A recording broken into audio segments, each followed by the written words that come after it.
یوم آج مومن وہ رات آئی ہے، ظالم نے شمع امامت بجھائی ہے۔ مولا ہمارا جس کو نبی نے بنایا تھا، مولا ہمارا جس کو نبی نے بنایا تھا، میت اس کی کاندھوں پہ ہم نے اٹھائی ہے، ظالم نے شمع امامت بجھائی ہے۔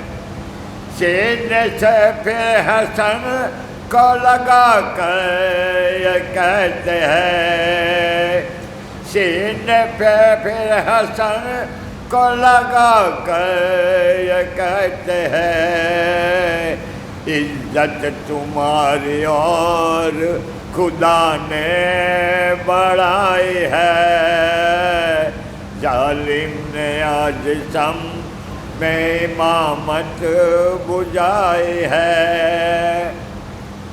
پھر پیار کر کے کہنے لگے یہ حسین سے، پھر پیار کر کے کہنے لگے یہ حسین سے، عباس سا جہاں میں نہیں کوئی بھائی ہے، ظالم نے آج شمع امامت بجھائی ہے۔ یہ بھی شہید ہوگا تمہارے ہی ساتھ ساتھ، یہ بھی شہید ہوگا تمہارے ہی ساتھ ساتھ، صحرا گر تمہارا تو اس کی طرح ہی ہے، ظالم نے آج شمع امامت بجھائی ہے۔ مولا کائنات پھر جوب میں کہا، مولا کائنات نے پھر ذوب میں کہا، تم لوگ سب دعا کرو وقت جدائی ہے، ظالم نے آج شمع امامت بجھائی ہے۔ آئی ندائے غیب کے حیدر گزر گئے، آئی ندائے غیب کے حیدر گزر گئے، جبریل کی صدا ہے کہ خالق دعائی ہے، ظالم نے آج شمع امامت بجھائی ہے، تلوار شیر خدا کے سر پر لگائی ہے۔ فاتحہ۔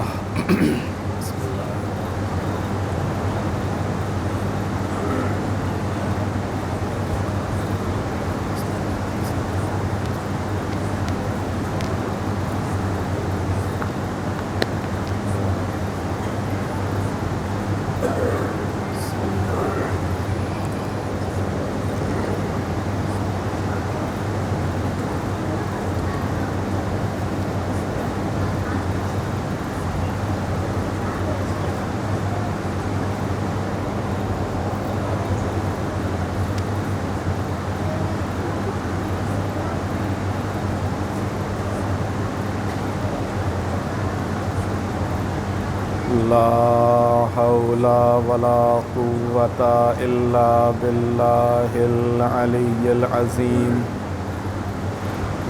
أعوذ بالله من الشيطان اللعين الرجيم، بسم الله الرحمن الرحيم، الحمد لله رب الصلاة والسلام على رسوله الكريم سيدنا ونبينا وشفيع المذنبين أبي القاسم محمد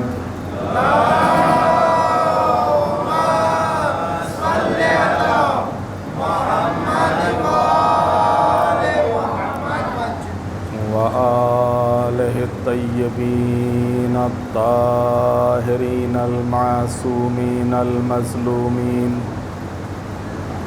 ولعنة الله على أعدائهم أجمعين من يومنا هذا إلى قيام يوم الدين رب اشرح لي صدري ويسر لي أمري واحلل عقدة من لساني يفقه قولي أما بعد فقد قال الله الحكيم في القرآن الكريم بسم الله الرحمن الرحيم يريدون ليطفئوا نور الله بأفواههم والله متم نوره ولو كره الكافرون صلوات بھیجئے محمد وعلى محمد اللهم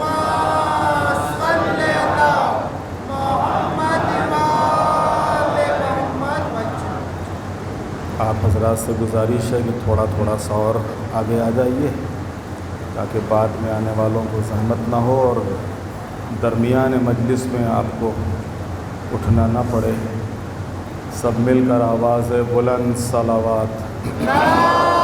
اللهم صل على محمد وآل محمد. جس موضوع کے تحت گفتگو ہو رہی تھی اہل بیت عرش نشین ہستیاں فرش زمین پر، اور اسی موضوع کے تحت آج اہل بیت اور مقام خلافت.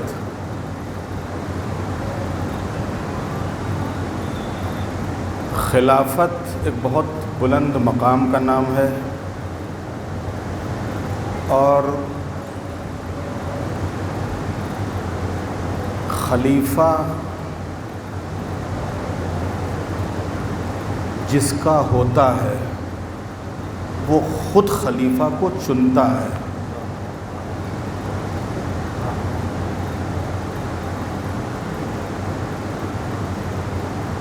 جب خلافت الہیہ کا ذکر ہوتا ہے تو خلافت الہیہ کا مطلب کیا ہے؟ خلافت الہیہ کا مطلب یہ ہے کہ جیسا کہ خود اس نے اول روز ارشاد فرمایا تھا انی جاعل فی الارض خلیفہ، میں زمین پر خلیفہ بنانے والا ہوں. خلیفہ یعنی نمائندہ، خلیفہ یعنی نمائندہ، خلیفہ یعنی جانشین. یہ جو خلافت الہیہ ہے، زمین اللہ کی ہے، زمین کے اوپر حق حکومت اللہ کو ہے. اس زمین کے اوپر اس کا نمائندہ کون ہو یہ بندے نہیں طے کریں گے، یہ اللہ طے کرے گا. اور اسی کے تحت اللہ نے جناب آدم سے لے کے خطی مرتبہ تک انبیاء اور مرسلین کی صورت میں، اور اس سلسلہ نبوت و رسالت کے ختم ہونے کے بعد امیر المومنین سے لے کے امام زمانہ اجل اللہ تعالیٰ فرجہ الشریف تک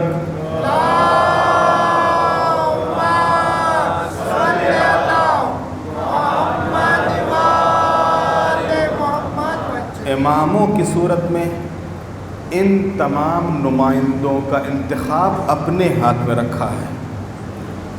کسی نبی کو لوگوں نے نہیں چنا ہے، کسی رسول کو لوگوں نے منتخب نہیں کیا، کیونکہ نبی اللہ کی طرف سے ہے، رسول اس کا ہے، لہٰذا اس کو حق ہے کہ وہ چنے کہ کون نبی ہوگا، اس کو حق ہے کہ وہ انتخاب کرے کہ کون رسول ہوگا۔ بس جس طریقے سے نبوت اور رسالت کہ نبی اللہ کی طرف سے ہو، رسول اللہ کی طرف سے ہو، اسی طریقے سے امامت اور خلافت بھی ہے کہ اگر وہ خلیفہ نمائندہ رسول یا نمائندہ خدا ہے تو پھر اب بندوں کا اختیار نہیں ہے کہ وہ رسول اللہ کے نمائندے کا انتخاب کریں، بندوں کو حق نہیں پہنچتا ہے کہ وہ اللہ کے نمائندے کا انتخاب کریں، اب یہ خود رسول اللہ کا حق ہے اور یہ خود اللہ کا حق ہے کہ وہ اپنے نمائندے کا انتخاب کرے کہ یہ میرا نمائندہ زمین کے اوپر میرا خلیفہ ہے۔ ایک صلوات بھیج دے محمد والے محمد۔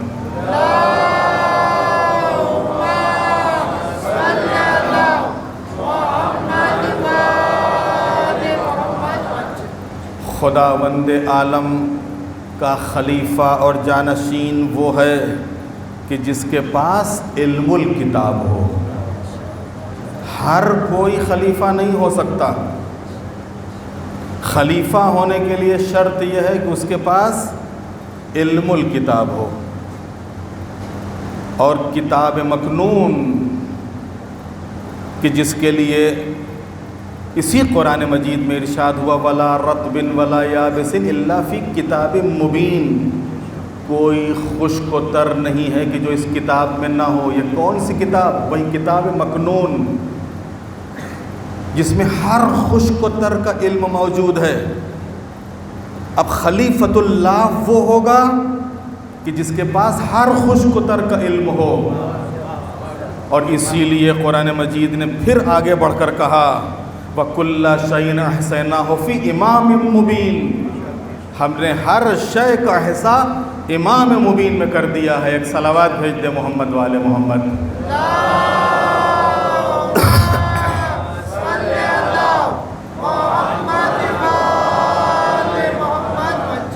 تھوڑی سی شاید اپنے نوجوانوں اور جوانوں کے لیے سخت ہو، لیکن کوشش ہوگی کہ آسان کر کے اس گفتگو کو پیش کروں۔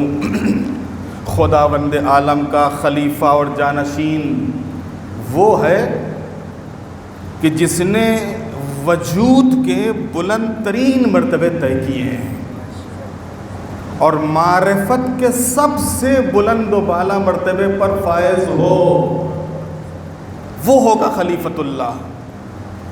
خلیفۃ اللہ وہ ہے جو علم اور عمل کے لحاظ سے کائنات میں بے مثال ہو، سخاوت، قناعت، عفت، شجاعت، جود و بخشش، جتنے بھی صفات ہیں ان سارے صفات کو اللہ سے حاصل کیا،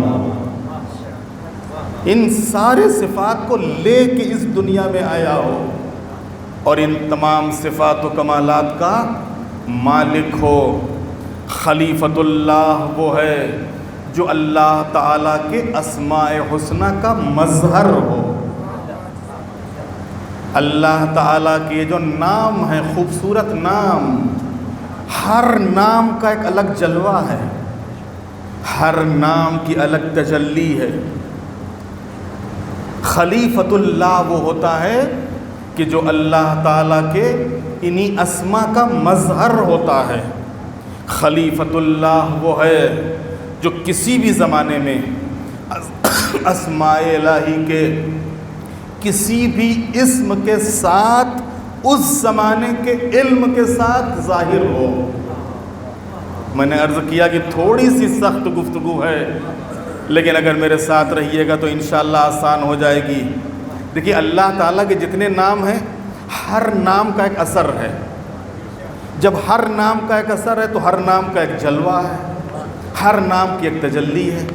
یہ جو نمائندہ پروردگار ہوتا ہے یہ اس زمانے میں کہ جس زمانے میں وہ نمائندہ ہے اس زمانے میں اس نام کا جو اثر ہوتا ہے، اس نام کا جو جلوہ ہوتا ہے، اس کے ذریعے سے ظاہر ہوتا ہے اور اس کو ظاہر کرتا ہے۔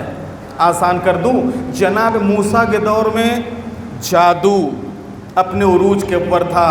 اللہ نے کیا عطا کیا؟ ید بیضا اور عصا کا معجزہ دے دیا۔ جناب موسیٰ نے عصا پھینکا اور یہ عصا سارے ان سانپوں کے اوپر، سارے جادو کے اوپر غالب آ گیا، اور یہاں تک کہ جادوگر بھی سجدے میں چلے گئے، جادوگر بھی سجدے میں چلے گئے کہ یہ جادو ہو ہی نہیں سکتا۔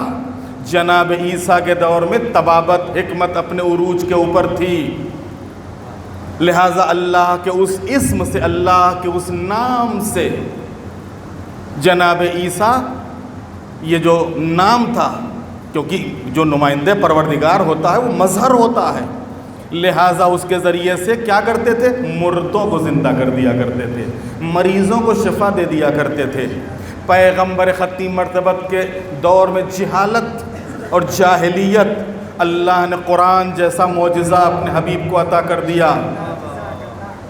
اور عزیزان محترم، یہ میں نے کچھ مثالیں آپ کی خدمت میں سمجھنے کے لیے پیش کی ہیں، اب پھر میں اپنے جملے کو دہراؤں، شاید آسان ہو جائے کہ خلیفۃ اللہ وہ ہے جو کسی بھی زمانے میں اسماء الہی کے کسی بھی اسم کے ساتھ اس زمانے کے علم کے ساتھ ظاہر ہوگا اور اس کو مناسب موقع پر استعمال کرے۔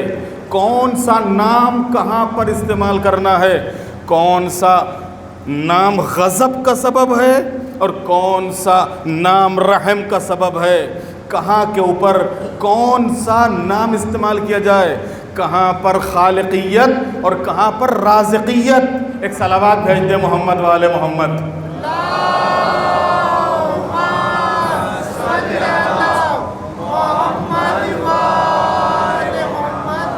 خلیفۃ اللہ معرفت اور عمل کے لحاظ سے ایسی شناخت رکھتا ہے، ایسی پہچان رکھتا ہے اور ایسے اعمال انجام دیتا ہے کہ وہ اسی کا ہو جاتا ہے۔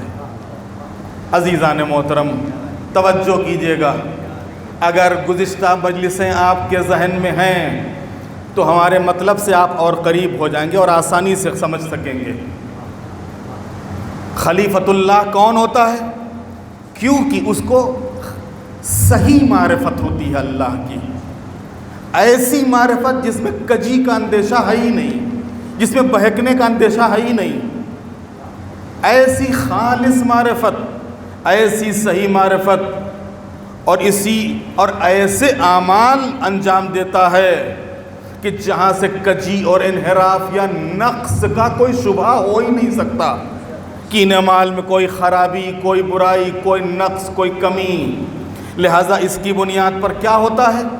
جب وہ اس معرفت اور اس عمل کی منزل میں ہوتا ہے تو وہ اسی کا ہو جاتا ہے، وہ اسی کا ہو جاتا ہے۔ توجہ کیجیے گا، اور جب وہ اس کا ہوتا ہے تو پھر ہوتا کیا ہے؟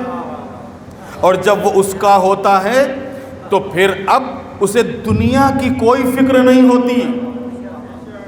جب وہ اس کا ہو جاتا ہے تو اب دنیا کی کوئی فکر نہیں ہوتی اور کمال الانقطاع کی منزل میں ہوتا ہے، جہاں اللہ کے علاوہ سارے رابطے منقطع ہو جاتے ہیں اور اس کی ساری توجہ اللہ کی طرف ہوتی ہے، اس کی ساری توجہ اللہ کی طرف ہوتی ہے اور وہ الہی رنگ میں رنگ جاتا ہے۔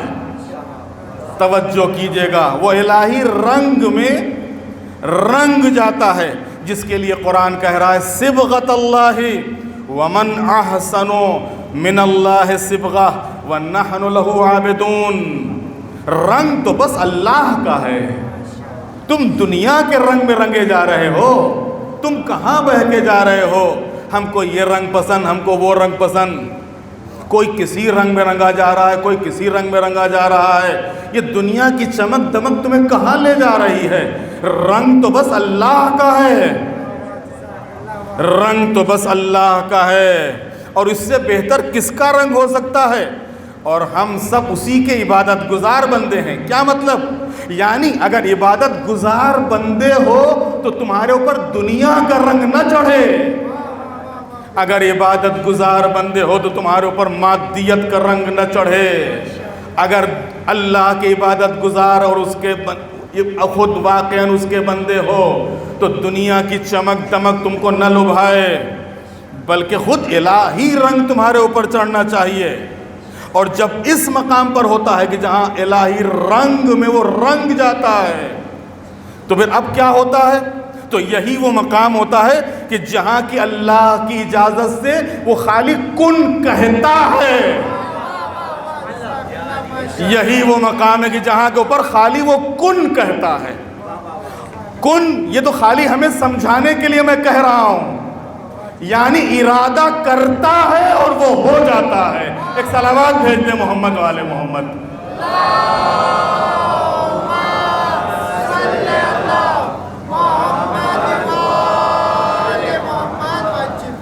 وہ صرف ارادہ کرتا ہے اور ارادہ کرتا ہے اور وہ ہو جاتا ہے.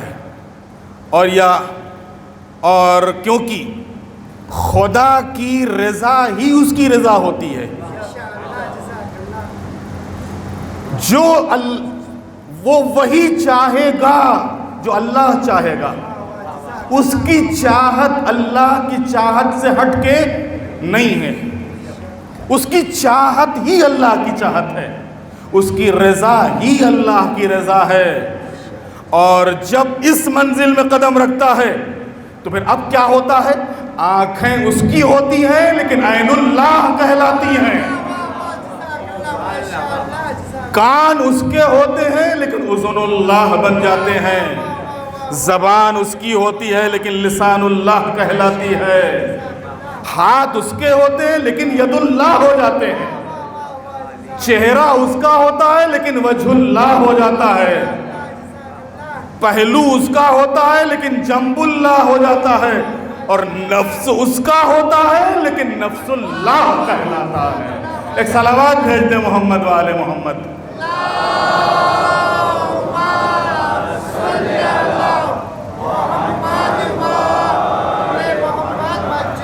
اور یہی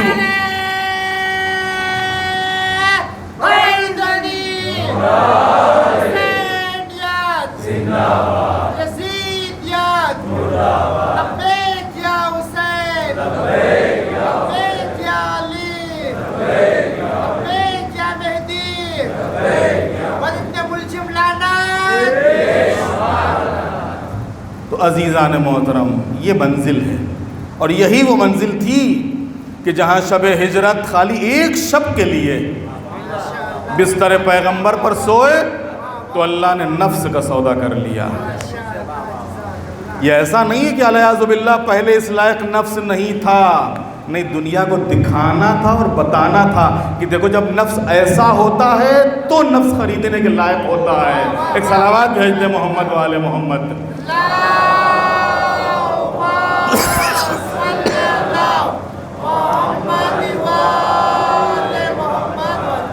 عزیزان محترم، پیغمبر نے ایک حدیث کے ضمن میں فرمایا، وہ حدیث کیا؟ اول ما خلق اللہ نوری. اللہ نے سب سے پہلے میرے نور کو خلق کیا. اور پھر کیا فرمایا؟ انا وعلی من نور واحد. میں اور علی دونوں ایک نور سے ہیں. جو نور محمدی ہے یہی نور علوی ہے، جو نور علوی ہے یہی نور محمدی ہے. اور ہم تمام عالموں میں ساتھ ساتھ رہے. تمام عالموں میں ہم ساتھ ساتھ رہے. یہ نور ساتھ ساتھ رہا. ہر جگہ عرش پہ یہ ساتھ تھا، آسمانوں پہ یہ ساتھ تھا، ہر زمانے میں ساتھ تھا. اور جب یہی نور عالم انوار سے عالم خلق میں یا عالم ظہور میں، عالم شہود میں قرار پایا تو پھر کیا ہوا؟ دونوں نور کو الگ الگ صلبوں میں قرار دیا. ایک نور صلب عبداللہ میں آیا، ایک نور صلب ابو طالب میں آیا. جو نور صلب ابو عبداللہ میں آیا، اس سے 17 ربیع الاول سن 1 عام الفیل حبیب خدا احمد مجتبیٰ حضرت محمد مصطفیٰ صلی اللہ علیہ وآلہ وسلم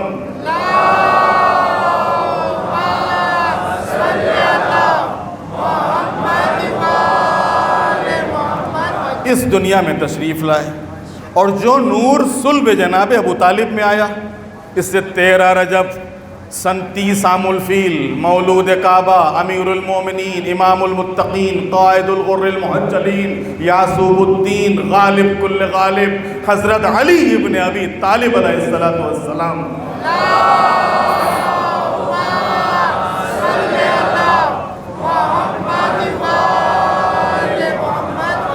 اس دنیا میں تشریف لائے۔ اب جو نور رسول کا تھا وہی علی کا تھا، جو علی کا نور ہوا رسول کا نور، جو رسول کا نور وہی علی کا نور۔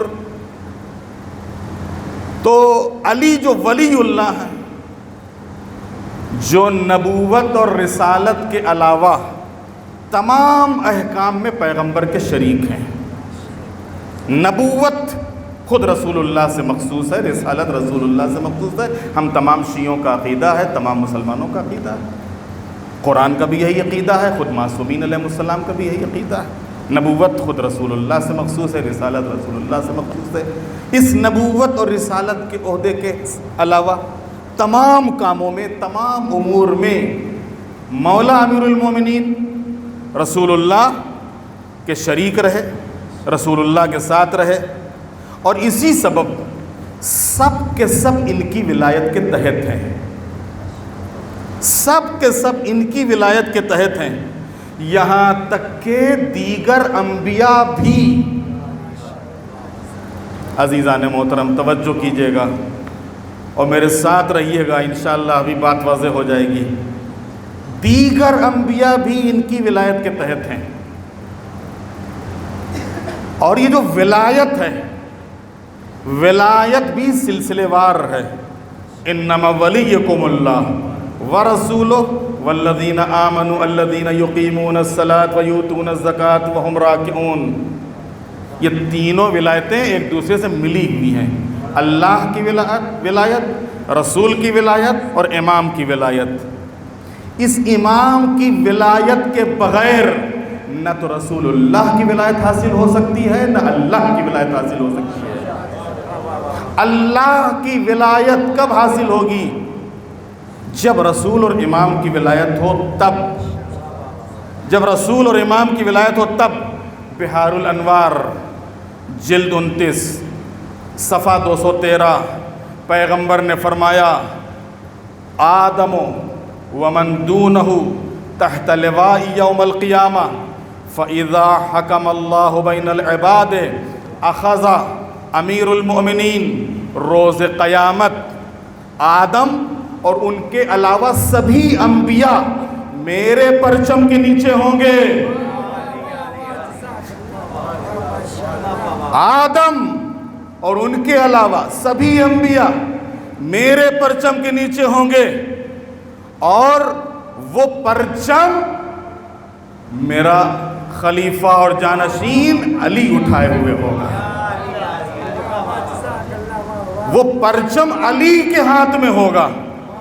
معلوم یہ ہوا کہ جو پرچم علی کے ہاتھ میں ہوگا، اس پرچم کے تحت پوری انسانیت، یہاں تک کہ جناب آدم اور جناب آدم سے لے کے اور قیامت تک پوری آنے والی نسل آدم، یہ کون سا پرچم ہوگا؟ رسول اللہ فرما رہے ہیں یہ میرا پرچم ہوگا، لیکن کس کے ہاتھ میں ہوگا؟ کہ علی کے ہاتھ میں ہوگا۔ اور اس پرچم، اسی کو کہا جاتا ہے لوائے حمد۔ یہ کوئی اور پرچم نہیں ہے، وہی پرچم ہے جسے کہا گیا لوائے حمد۔ اور قیامت کے دن جب افراتفری کا عالم ہوگا، لوگ بھاگ دوڑائیں گے، دوڑ رہے ہوں گے، اور ان کو کہیں سے بھاگنے کا راستہ نہ مل رہا ہوگا۔ دنیا میں تو بھاگنے کے راستے مل جاتے ہیں، دنیا میں بھاگنے کے لیے انسان پہاڑ پہ چڑھ جاتا ہے، دنیا میں بھاگنے کے لیے انسان میدانوں سے فرار کر جاتا ہے، دنیا میں بھاگنے کے لیے غاروں میں چلا جاتا ہے، لیکن قیامت کا دن نہ پہاڑ پہ بھاگ سکے گا، اور نہ میدانوں میں راستہ دکھے گا، نہ غاروں میں اور گپھاؤں میں۔ اس دن ایک ہی امن کی جگہ ہوگی، اور وہ ہے لوائے حمد کے نیچے۔ جو بھی اس پرچم کے نیچے آ جائے گا وہی امن میں ہوگا، جو امن میں ہوگا وہی جنت میں داخل ہوگا۔ ایک صلوات بھیج دیں محمد و آل محمد۔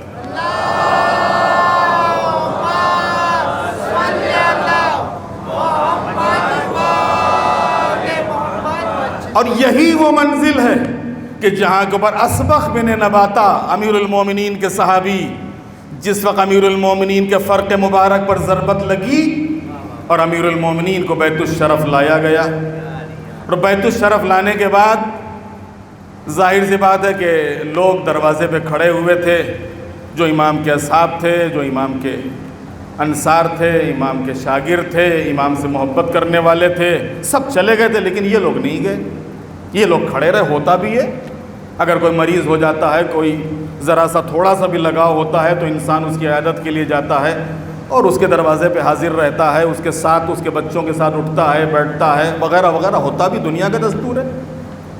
امیر المومنین سے جو محبت کرنے والے تھے امیر المومنین کے دروازے پہ حاضر تھے۔ امیر المومنین نے امام حسن سے فرمایا، بیٹا حسن، ان آنے والوں سے کہہ دو کہ یہ سب اپنے اپنے گھروں کو جائیں اور پریشان نہ ہوں، ہاں اگر کوئی ایسی بات ہوگی تو ان کو اطلاع دی جائے گی، اگر ایسی کوئی بات ہوگی تو ان کو خبر کی جائے گی، ان سے کہو اپنے اپنے گھر چلے جائیں۔ امام حسن نے آ کے بابا کا پیغام سنایا اور سب اپنے اپنے گھر چلے گئے۔ جب سب اپنے اپنے گھر چلے گئے، تھوڑی دیر کے بعد امام حسن پھر باہر نکلے بیت الشرف سے، دیکھا کہ سب چلے گئے لیکن ایک کھڑا ہوا۔ یہ کون تھا؟ یہی اسبغ بن نباتہ، یہ مولا کے شاگرد تھے، مولا کے صحابی تھے۔ کہا اسبغ، تم نے میرے بابا کا حکم نہیں سنا؟ کہا نہیں سنا۔ کبھی گئے کیوں نہیں؟ کہا کہ اس حالت میں اور ان ہنگام میں، ان حالات میں کیسے مولا کو چھوڑ کے چلا جاؤں، اور اس آخری وقت میں بھی جانتا ہوں کہ اس زخم سے، جو زخم اتنا کاری ہے کہ اس زخم سے مولا جانبر نہ ہو سکیں گے، لہٰذا میں چاہتا ہوں کہ اس آخری وقت میں مولا کا دیدار کروں، مولا کی زیارت کروں، اور مولا کی زبان سے کچھ سنوں، مولا کی زبان سے کچھ سنوں۔ امام حسن بیت الشرف میں آئے۔ بیت الشرف میں آنے کے بعد کہا بابا سب تو چلے گئے لیکن وہ ایک جانے کے لیے تیار نہیں ہے۔ کہا کون ہے؟ کہا اسبغ۔ کیا کہتا ہے؟ کہا وہ آپ کا دیدار کرنا چاہتا ہے، آپ کی ملاقات کرنا چاہتا ہے اور آپ سے کچھ سننا چاہتا ہے۔ کہا جاؤ بلا لاؤ۔ امام حسن باہر آئے، اسبغ کو لیے ہوئے امام کی خدمت میں آئے۔ امام اس بستر مرض کے اوپر، پیشانی پہ پٹی بندھی ہوئی ہے جو زہر کی وجہ سے زرد پڑ گئی تھی، اور امیر المومنین کبھی آنکھ کھولتے تھے اور کبھی بند کرتے تھے۔ امیر المومنین نے اسبغ کو مخاطب کرتے ہوئے کہا اسبغ، تم نے میرا پیغام نہیں سنا کیا؟ کہا نہیں سنا تھا۔ کہ جب سنا تو بھی گئے کیوں نہیں؟ کہا مولا میرا دل نہیں مان رہا تھا کہ میں آپ کو چھوڑ کے جاؤں، اور مولا اس آخری وقت میں آپ کی زبان سے کچھ سننا چاہتا ہوں، مولا کچھ سنا دیجیے، کچھ سنا دیجیے مولا۔ مولا نے یہ کہہ کے ایک مرتبہ اسبغ کا ہاتھ اپنے ہاتھ میں لے لیا، اور اپنے ہاتھ میں لینے کے بعد کہا اسبغ، جیسے میرے وقت آخر تم میرے سرہانے ہو، ایسے ہی رسول اللہ کے وقت آخر میں رسول اللہ کے سرہانے تھا، اور جیسے تمہارا ہاتھ میرے ہاتھ میں ہے ایسے ہی میرا ہاتھ رسول اللہ کے ہاتھ میں تھا۔ اور اس موقع پر رسول اللہ نے فرمایا تھا علی جا کر مسجد میں اعلان کر دو، جس کو بھی اس کے والدین عاق کر دیں اس پر اللہ کی لعنت ہے، جو بھی کسی مزدور کی مزدوری ادا نہ کرے اس پر اللہ کی لعنت، اور جو بھی غلام اپنے آقا سے فرار کرے اس پر اللہ کی لعنت۔ امیر المومنین فرماتے ہیں اسبغ میں مسجد گیا، وقت نماز نہیں تھا، میں نے اذان کہی۔ اس زمانے میں دستور یہی ہوتا تھا، جب کوئی خاص پیغام دینا ہوتا تھا تو ایک اذان ہوتی تھی، لوگ سمجھ جاتے تھے کوئی خاص پیغام ہے، کوئی وحی آئی ہے، کوئی سورہ آیا ہے، کوئی آیت آئی ہے، کوئی حکم آیا ہے۔ امیر المومنین فرماتے کہ میں نے اذان کہی، لوگ جمع ہو گئے، میں ممبر پر گیا اور ممبر پر جانے کے بعد رسول اللہ کا یہ پیغام میں نے لوگوں کو سنا دیا۔ ایھا الناس، لوگوں دیکھو رسول اللہ نے فرمایا ہے کہ جس کو بھی اس کے والدین عاق کر دیں اس پر اللہ کی لعنت، اور جو بھی کسی مزدور کی مزدوری نہ دے اس پر اللہ کی لعنت، اور جو بھی اپنے غلام سے فرار کرے اس پر اللہ کی لعنت، جو بھی غلام اپنے آقا سے فرار کرے اس پر اللہ کی لعنت۔ امیر المومنین نے یہ جملے کہے۔ اسبغ میں نے مجمع کے سامنے جس وقت یہ بیان کیا، اور جیسے ہی میں ممبر سے اتر کے گھر کی طرف چلا، پیچھے پیچھے ایک شخص آیا اور اس نے پیچھے سے میری ابا کا دامن پکڑ لیا، کہا علی بڑے خوبصورت جملے کہے تم نے، لیکن ذرا اس کی تفسیر تو بتاتے جاؤ، اس کا مطلب کیا ہے، اس کی تفسیر کیا ہے؟ اسبغ میں خاموش رہا، اسے رسول اللہ کے پاس لے کے آیا۔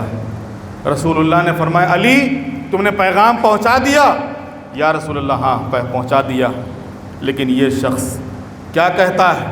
یہ ان جملوں کی تفسیر معلوم کر رہا ہے۔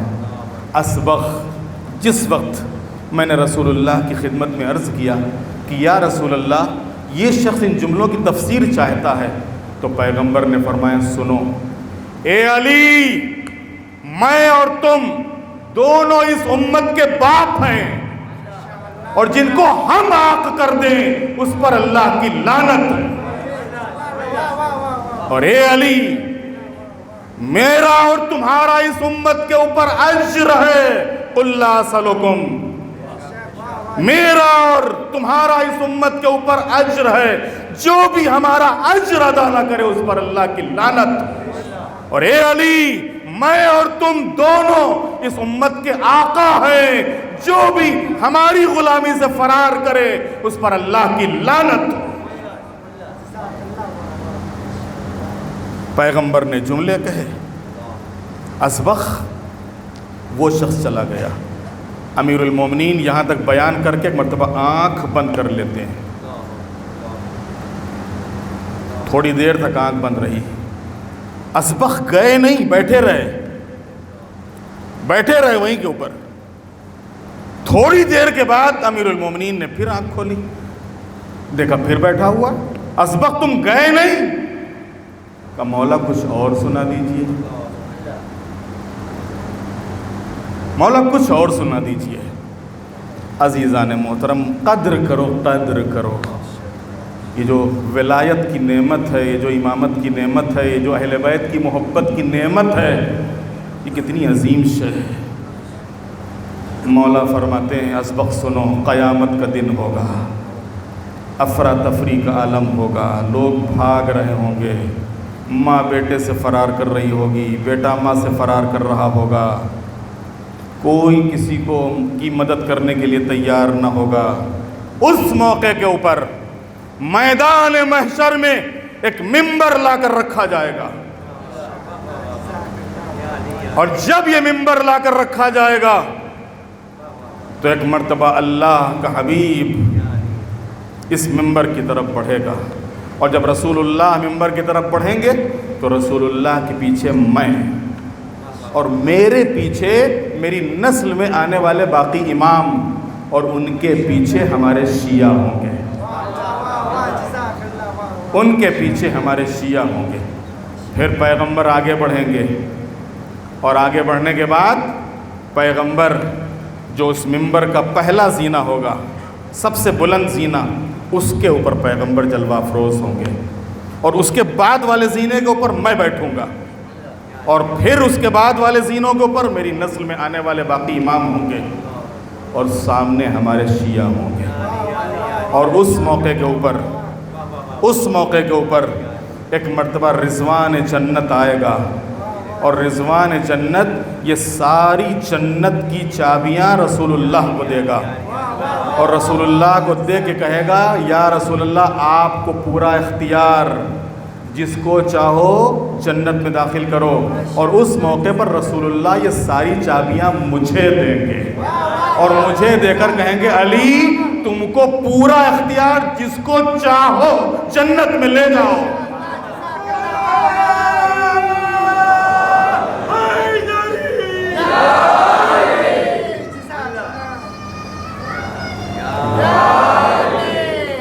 جس کو چاہو جنت میں لے جاؤ۔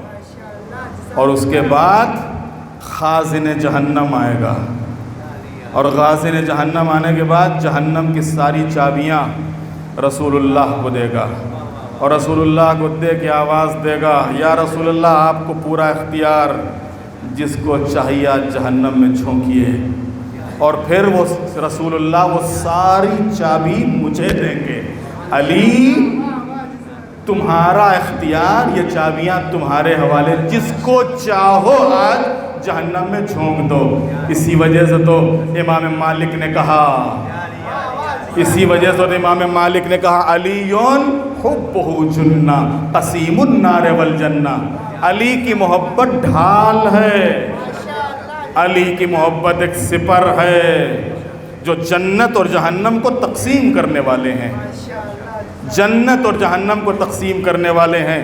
تو عزیزان محترم، بات ہو رہی تھی خلافت کی، بات ہو رہی تھی ولایت کی، بات ہو رہی تھی جانشینی پیغمبر کی، کہ جو پیغمبر کا جانشین ہوتا ہے، جو خلیفۃ اللہ ہوتا ہے، یہ خلیفۃ اللہ کس مقام کے اوپر ہوتا ہے، کس منزل کے اوپر ہوتا ہے۔ کاش اگر یہی منزل اور یہی مقام لوگوں کو سمجھ میں آ جاتا تو یہ 1400 سال سے ہم کو انتظار نہ کرنا پڑتا۔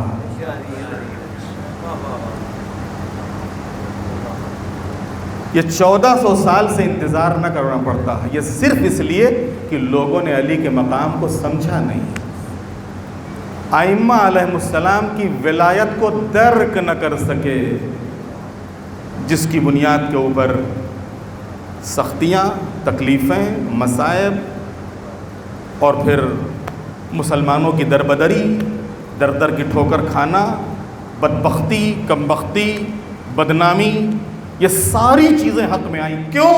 صرف اس در کو چھوڑنے کے نتیجے میں۔ اگر اس در کو نہ چھوڑا ہوتا تو جو حکومت اور جس حکومت کا انتظار ہم کر رہے ہیں کہ انشاءاللہ وارث علی آئے گا اور آنے کے بعد اس حکومت کو قائم کرے گا، یہی حکومت رسول اللہ کے انتقال کے بعد قائم ہو چکی ہوتی، قائم ہو چکی ہوتی یہی حکومت۔ کس حکومت کا ہم انتظار کر رہے ہیں کہ مولا آئیے، ظلم بہت ہو گیا ہے، مولا آئیے ان مشکلات سے نکالیے، مولا آئیے اور دنیا میں عدل اور انصاف کا پرچم لہرائیے۔ یہ عدل و انصاف کا پرچم اسی وقت لہرا چکا ہوتا، دنیا عدل و انصاف سے بھر چکی ہوتی، لیکن خدا برا کرے حسد کا۔ اس حسد نے حقیقت میں جو لوگ خود پیغمبر کے ساتھ اٹھنے بیٹھنے والے تھے، جو خود امیر المومنین کے مقام اور مرتبے اور منزلت کو دیکھ رہے تھے، ایسے ہی افراد کے ذریعے سے ایسے ایسے مسائل، ایسی ایسی سختیاں، ایسی ایسی تکلیفیں کہ حقیقت میں امیر المومنین نے خود اپنی مظلومیت کا نوحہ پڑھا ہے۔ نہج البلاغہ میں پورا ایک باب ہے، پورا ایک چیپٹر ہے، اگر آپ ان خطبوں کو جمع کیجئے کہ جن میں امیر المومنین نے خود اپنا نوحہ پڑھا ہے کہ دنیا نے ہمارے ساتھ کیا کیا۔ حقیقت میں پیغمبر کے انتقال کے بعد یہ مظلومیت کی انتہا اور حد ہے کہ جہاں کے اوپر جناب زہرا ایک دن سوال کر لیتی ہے کہ علی کیا حال ہے؟ سوال کیا، امیر المومنین نے چہرے کو جھکا لیا اور سر کو جھکا کے آواز دیتے ہیں زہرا حال پوچھتی ہو، حال یہ ہو گیا ہے کہ علی سلام کرتا ہے اور کوئی جواب نہیں دیتا۔ بیان کر دینا آسان ہے عزیزو، سن لینا آسان ہے۔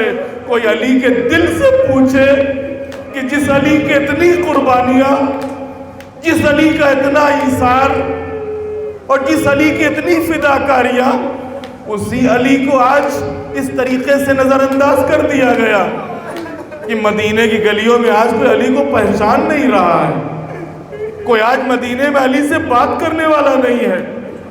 عزاداروں کوئی 1-2 سال نہیں، 25 سال اسی طریقے سے گزر گئے، اور جب امیر المومنین تخت خلافت پر آئے تو اس مختصر سے عرصے میں 3 بڑی بڑی جنگیں تھوپ دی گئی، اور جو امیر المومنین سے فائدہ اٹھانا چاہیے تھا یہ بدبخت مسلمان وہ فائدہ نہ اٹھا سکا، اور جمل اور صفین اور نہروان جیسی جنگیں کہ جس کی وجہ سے جو پیغام دنیا تک جانا چاہیے تھا اور عام ہونا چاہیے تھا وہ عام نہ ہو سکا، اور مختصر سی مدت میں صرف 4.5 سال کوفے میں رہے امیر المومنین، اور انہی 4.5 سالوں میں جس طریقے کا نظام قائم کیا تھا، جس طریقے سے امیر المومنین راتوں کو نکلتے تھے، بیواؤں کی خبر گیری کیا کرتے تھے، یتیموں کے سروں پہ ہاتھ رکھا کرتے تھے، ایسا عدل اور انصاف کا نظام قائم کیا تھا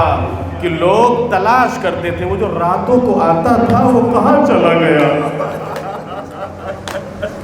امیر المومنین کی شہادت کے بعد بیوائیں نوحہ کر رہی تھیں، امیر المومنین کے فرق مبارک پر ضربت لگنے کے بعد یتیم تلاش کر رہے تھے، وہ جو ہمارا سرپرست تھا وہ کہاں چلا گیا۔ روز آتا تھا، میری خبر گیری کرتا تھا، روز آتا تھا، ہمارا حال پوچھتا تھا۔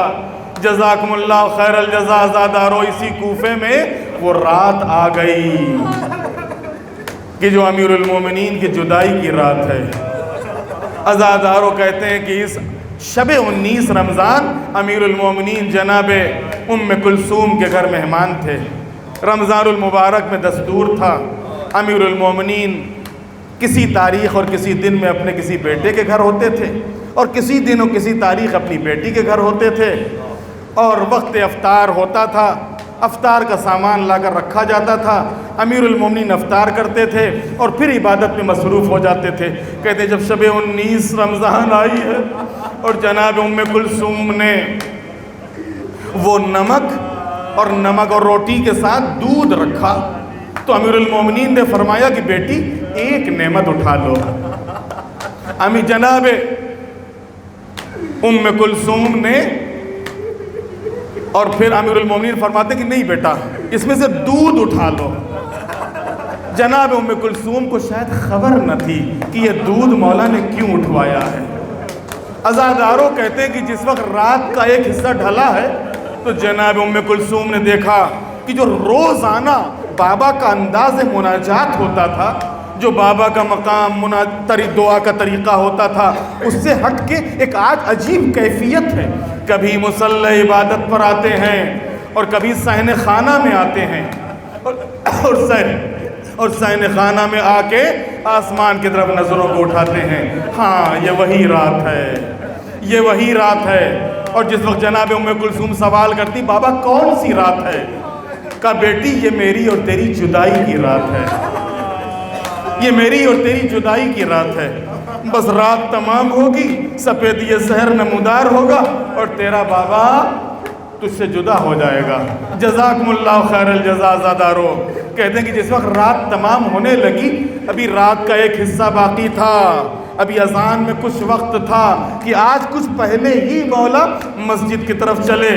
پر جیسے ہی مولا مسجد کی طرف چلنے لگے، گھر میں کچھ بتیں پلی ہوئی تھیں، کچھ مرغابیاں پلی ہوئی تھیں۔ کہتے کہ جیسے ہی مولا چلنے لگے، یہ مرغابیاں اپنی منقاروں سے امیر المومنین کے اس ابا کو پکڑ کے اپنی زبان بے زبانی میں نوحہ کرنے لگی۔ ایک مرتبہ امام نے امام حسن کو بلایا، بیٹا حسن دیکھو یہ مرغابیاں تمہاری قیدی ہیں، جب تک ان کی غذا کا انتظام ہو، جب تک ان کے دانے پانی کا انتظام ہو ان کو رکھنا، لیکن اگر دانے پانی کا انتظام نہ ہو سکے تو ان کو رہا کر دینا۔ میں کہوں گا مولا آپ کہاں وصیت کر رہے ہیں؟ یہ 40 ہجری کا کوفہ ہے، آج جو بھی وصیت کیجئے اس میں عمل ہوگا۔ مولا آپ ان مرغابیوں کے لیے وصیت کر رہے ہیں، اور ان مرغابیوں کے لیے آپ اتنا رحم دل، آئیے کربلا کے میدان میں یہ آپ ہی کی اولاد ہے کہ جہاں بچوں کے ہاتھوں میں خالی کوزے ہیں اور اعلیٰ تش کی صدا بلند ہے۔ جزاکم اللہ خیر الجزا زادارو۔ کہتے جیسے ہی نکلنے لگے تو ایک مرتبہ زنجیر در حائل ہو گئی، گویا کہ ذرہ ذرہ آواز دے رہا تھا مولا کہاں جا رہے ہو؟ مولا خدا حافظ، مولا الوداع۔ کہتے ایک مرتبہ زنجیر در کو جدا کیا، امیر المومنین مسجد کی طرف چلے، قندیلیں خاموش تھی ان کو روشن کیا۔ یہ ملعون بھی اسی مسجد میں سو رہا تھا، اسے ٹھوکر دے کے جگایا کہ مجھے معلوم ہے تو کس ارادے سے آیا ہے۔ گلدست اذان کے اوپر آئے اور ایک مرتبہ آواز دی اللہ اکبر۔ عزادارو کوفے میں مولا کی اذان کی صدا گونجی، مولا محراب عبادت میں آئے، کھڑے ہوئے۔ عزادارو ابھی قیام سے رکوع میں گئے تھے اور رکوع سے سجدے کی حالت میں آئے ہی تھے کہ یہ ملعون بالکل پیچھے کھڑا ہوا تھا کہ ایک مرتبہ تلوار نکال کے آگے بڑھا اور اب جو فرق مبارک پر ضربت لگائی، کہتے جیسے ہی ضربت کا لگنا تھا کہ ایک مرتبہ جبرائیل رو پڑے، ملائکہ میں کوہرام برپا ہو گیا، آواز آئی لَتَحَدَّمَتْ وَاللَّهِ ارکان الہدى قد قتل علی المرتضی۔ ارے ارکان ہدایت منہدم ہو گئے، علی مرتضی قتل ہو گئے۔ ایک مرتبہ جناب زینب اور جناب ام کلثوم آگے بڑھی اور آگے بڑھنے کے بعد اپنے بھائیوں کے پاس آئیں۔ بھیا کو کیسا غضب ہے، کیسی آوازیں آ رہی ہیں۔ امام حسن امام حسین کو رہنا مسجد کی طرف دوڑے آئے تو دیکھا بابا کے عید کے عید کی نماز تمام ہوئی۔ عزادارو ایک چٹائی پر امام کو لٹایا گیا، چاروں طرف سے بچوں نے اور نمازیوں نے چٹائی کے کونوں کو پکڑا اور دروازے کی طرف چلے۔ کہتے ہیں بیت الشرف کے دروازے پر آئے ہیں، کہتے ہیں کہ پورے راستے امیر المومنین تسلی دیتے رہے، بیٹا حسن مت رو، بیٹا حسن مت کریا کرو، بیٹا حسین مت کریا کرو، مت رو۔ کہتے ہیں کہ پورے راستے امیر المومنین بچوں کو سمجھاتے رہے، بچوں کو گریے سے منع کرتے رہے، سب کی تلقین کرتے رہے، لیکن کہتے ہیں ایسی گھر میں آئے زینب کو روتے دیکھا، جیسے ہی زینب کو روتے دیکھا علی خود تاہے مار مار کے رونے لگے۔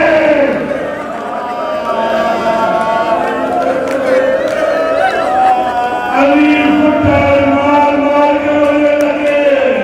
شاید علی کو کچھ یاد آ گیا ہو، ایک دن یہی کوفہ ہوگا، یہی میری بیٹی زینب ہوگی کہ آج اپنے اصحاب کو میں نے گھروں کو واپس کر دیا، لیکن آج جب ایک دن یہی میری بیٹی اسی کوفے میں آئے گی تو ہاتھ بسے گردن بندے ہوں گے، آگے آگے انہوں کی نظر ہوگی۔ ایک کوفہ شام والو آؤ، پہلے ہم تماشا دیکھو۔ جزاک اللہ خیر الجزا زادارو۔ بس ایک روایت سن لو، مجلس تمام ہو گئی۔ کہتے ہیں کہ اسیروں کا قافلہ ہم سے پہنچا ہے، دربار ابن زیاد کے باہر قافلے کو روکا گیا، اس قافلے کو روکا گیا ہے۔ تماشائیوں کا ہجوم تھا، لوگ شور مچا رہے تھے، خوشیاں منا رہے تھے۔ ایک مرتبہ جیسے ہی سرکے سجاد نے یہ حالت دیکھی، ایک اشارہ کیا، لوگوں کی سانسیں ان کے گھروں میں اٹک کے رہ گئی، یہاں تک کہ اونٹوں کے گلے میں جو گھنٹے گھنٹی پڑی ہوئی تھی، اس گھنٹی کی آواز بھی بند ہو گئی، اس لیے کہ امام نے امام کی حیثیت سے حکم دیا تھا.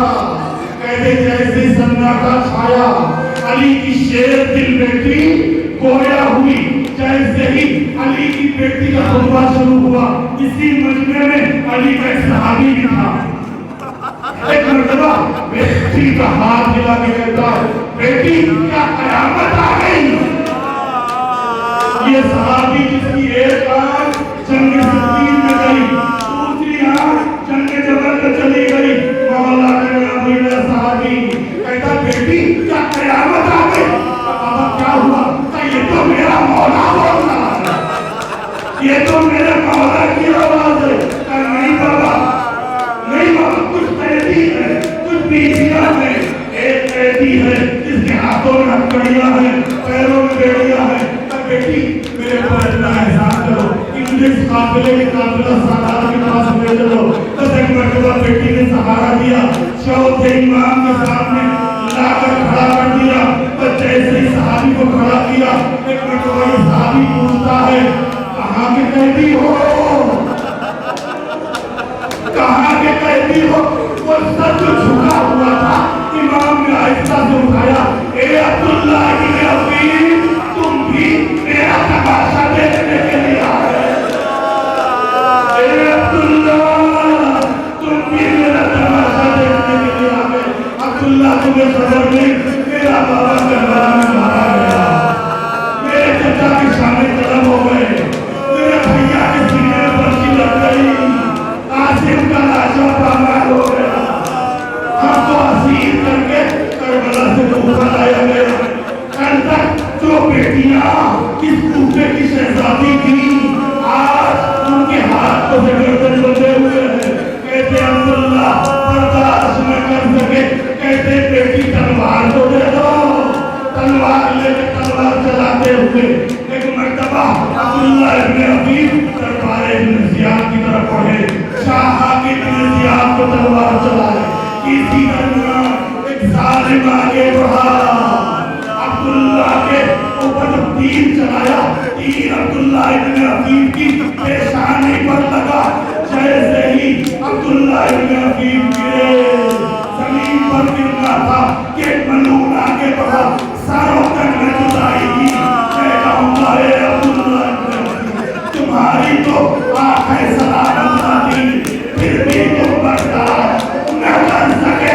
اے کوئی سید سجاد سے پوچھے، شاید یہی تو وجہ ہے کہ کسی نے پوچھا کہ آپ کا کوفے کے راستے میں سر کیوں جھکا تھا؟